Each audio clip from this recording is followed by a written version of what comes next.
అందరికీ నమస్కారం. అమృతం వంటి భాష తెలుగు భాష, తేనెలొలుకు భాష తెలుగు భాష, కమ్మనైన పదకలగల భాష తెలుగు భాష. అసలు తెలుగు భాషా దినోత్సవం ఎందుకు జరుపుకుంటారో తెలుసా? కాళోజీ గారి జన్మదినం సందర్భంగా జరుపుకుంటాము. తెలుగు భాషలో మనం వెలుగొందుతూ ముందుకు కొనసాగాలని కోరుకుంటూ అందరికీ తెలుగు భాషా దినోత్సవ శుభాకాంక్షలు. అవధరించు అవధరించు తెలుగు సోదరా, తెలుగు చదివి వినిధరించి వెలుగు సోదరా, మాతృభాష తెలుగు నీది మరచిపోకురా, మాతృభాష తెలుగు నీది మరచిపోకురా, తెలుగు కీర్తి దశ దిశలా చాటి చెప్పరా. త్రిలింగం అనే పదం నుంచి తెలుగు అనే పదం వచ్చింది. అలాంటి తేనె వంటి భాష కాబట్టి తెలుగు అని కొందరు పిలుస్తారు. తెలుగు భాషను అజంత భాష అని కూడా అంటారు. తెలుగు భాషలో దాదాపు 10,000 శాసనాలు ఉన్నాయి. ఇప్పుడు నేను చెప్పే పొడుపు కథలను మీరు విప్పగలరా? కాళ్ళు లేవు కానీ నడుస్తుంది, కళ్ళు లేవు కానీ ఏడుస్తుంది. ఏమిటది ఏమిటది? మేఘం. చల్లని బంతి, తెల్లని బంతి, అందని బంతి, ఆడని బంతి, ఏమిటది ఏమిటది? చందమామ. తెలుగు భాషకు 56 అక్షరాలున్నాయంటే అవునా అని ఆశ్చర్యపడేవారు, అవును కాబోలు అని సర్దుకుపోయేవారు, కానే కాదు అని ఖచ్చితంగా చెప్పేవారు చాలామంది ఉన్నారు. మొన్న కలలో తెలుగు తల్లి కనిపించింది. అమ్మా బాగున్నావా? ఏమమ్మా ఎందుకా కన్నీరు? ఏం చెప్పమంటావు నా బాధ? అచ్చులని పలకడం వల్ల ముఖమంతా కదులుతూ వ్యాయామం జరుగుతుంది. అచ్చులలో రు అలులను ఎప్పుడో తీసేశారు. ఇక విసర్గ వాడకం చాలా తగ్గిపోయింది. ఇక హల్లుల విషయానికి వస్తే కవర్గంలో ఉన్న అనునాసికం ఎప్పుడు ఎలా వాడాలో ఎవ్వరికీ తెలియకుండా పోయింది. చవర్గంలో ఉన్న మరో 2 అక్షరాలు చ జాలను అందరూ మర్చిపోయారు. ఇక సకటరేఫా అదేరా బండిరా వాడకమే చాలా తగ్గిపోయింది. అందరూ రాతోనే సరిపెట్టుకుంటున్నారు. అదీగాక ఈ మధ్య ఇంగ్లీషు భాష వాడకం చాలా పెరిగిపోయింది. తెలుగు భాషనే మర్చిపోతున్నారు.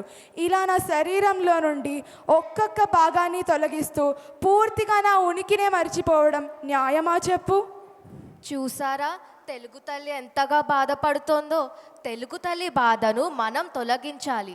అందుకు మనం అందరం కలిసికట్టుగా మన తెలుగు భాషను కాపాడుకుందాం, తెలుగు నేర్చుకుందాం, తెలుగు వారితో తెలుగులోనే మాట్లాడుదాం, తెలుగు తల్లి కీర్తిని ప్రకాశింపచేద్దాం. అందరికీ మరొకసారి తెలుగు భాషా దినోత్సవ శుభాకాంక్షలు. మాతృభాష తెలుగు, మన రక్త ఘోష తెలుగు. గోదావరి కృష్ణ తుంగ భద్రా నదుల స్వాదు సలిల క్షీరధారలే సాక్షులుగా ప్రఖ్యాత భాష తెలుగు, అత్యంత ప్రాచీన భాష తెలుగు. ఉడమి జడలో పరిమళ పదకుసుమం, మన హృదయ సంధాన భాషావనం, మన ఎదపలికే సాహిత్య గంధర్వగానం. ఇదే నేను తెలుపగలిగిన నా తెలుగు గొప్పదనం. పెసరపిండి పైన ప్రియమగు నల్లంబు, దానిపైన మిర్చి దద్దరిల్లా, జీలకర్ర తోట చేర్చిన ఉప్మాకు సాటి తెలుగు భాష మేటి భాష. మిసిమి బంగిన పల్లి మామిడి రుచులు, తాటి ముంజులు మేటి సీతాఫలాలు, మెరయు చక్కెర కేలి మాధురుల కన్నా తీయనైనది నా భాష తెలుగు. టీచర్ నాకు ఒక చిన్న సందేహం. అవునా? ఏంటో అడుగు భార్గవ్. మీకు తెలుగు అన్నా తెలుగు భాష అన్నా ఎందుకంత ఇష్టం? సరే చెప్తాను. మీకు మీ అమ్మ అంటే ఇష్టమా లేదా? ఇష్టమే టీచర్. ఎందుకు ఇష్టము? మా అమ్మ కాబట్టి. అమ్మ అంటే ఇష్టం ఉన్నప్పుడు అమ్మ మాట్లాడే భాష కూడా ఇష్టపడాలి. మా అమ్మ మాట్లాడే భాష తెలుగు, అందుకే నాకు ఆ భాష అంటే చాలా ఇష్టం. నా పేరు శ్రీకృష్ణదేవరాయలు. నేను నా కవి పండితును తెనాలి రామలింగుడు ఇచ్చటకు వచ్చటకు గల కారణం గడిచిన సిబిఎస్ఈ 10వ తరగతి పరీక్షల్లో జూబ్లీహిల్స్ పబ్లిక్ స్కూల్ విద్యార్థులకు తెలుగులో 100కి 99 మార్కులు వచ్చినవి కదా.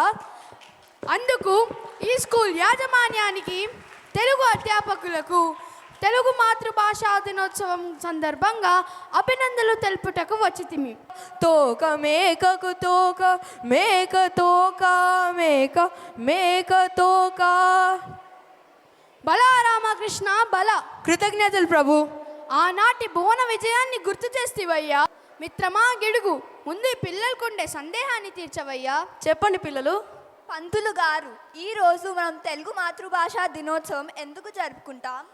ప్రాచీన కాలంలో మన తెలుగులో రాయబడిన గ్రంథాలన్నీ గ్రాంధిక భాషలో గ్రంథస్థమై ఉండేవి. ఈ భాష కేవలం బ్రాహ్మణులకు, గొప్ప గొప్ప పండితులకు మాత్రమే అర్థమయ్యేది. అందుకే మన తెలుగు సాహిత్యం సామాన్య ప్రజలకు ఎక్కడ దూరం అవుతుందా అని నేను వ్యవహారిక భాషా ఉద్యమాన్ని ప్రారంభించాను. అంటే మనం మాట్లాడుకునే భాషలోనే మన గ్రంథాలను రాయాలని ఉద్యమించాను. దేశ భాషలందు తెలుగు లెస్స, దేశ భాషలందు తెలుగు లెస్స. మీ అందరికీ సామెతలంటే ఇష్టము కదా, మరి అవేంటో తెలుసుకుందామా? ఆకలికి రుచి ఎరగదు, నిద్రకు సుఖం ఎరగదు. వివరణ: ఆకలి అయినప్పుడు ఎంత రుచికరమైన భోజనమైనా నచ్చదు.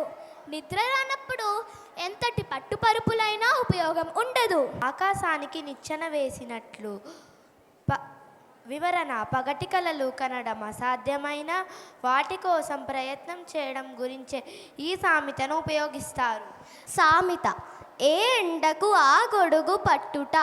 వివరణ: కొందరు సమయానుకూలంగా తమ తెలివిని ప్రదర్శిస్తూ ఉంటారని తెలియజేయటానికి ఈ సామెతను ఉపయోగిస్తారు.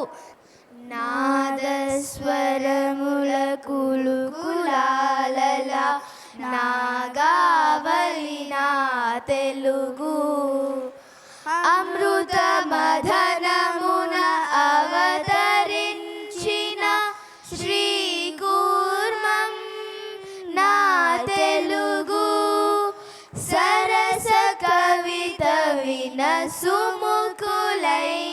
ప్రియ సకుల శ్రీముఖం నా తెలుగు.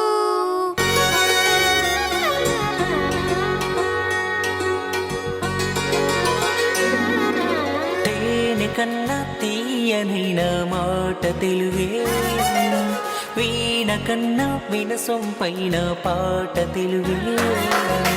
తిరుపతిలో నయం కన్న సాచి, యాదాద్రిలో నరసన్న సాచి, సింహాచలము అప్పన్న సాచి, తెలుగే మనల కలిపేతి వాచి. యాసలే వేరైనా నీది నాది ఏ ఊరైనా, భూమి పైన పడగానే పలికే తొలి పలుకు. ఖండాంతరాల్లో యాడున్నా, గుండెల్లో శబ్దమై ఉన్నా, రెండక్షరాల పదమే అచ్చ తెలుగులో అమ్మా. భౌగోళికంగా వేరైనా, భావాలు భాష మారేనా, విడదీయలేని బంధంగా కలిపాడు మనల బ్రహ్మ.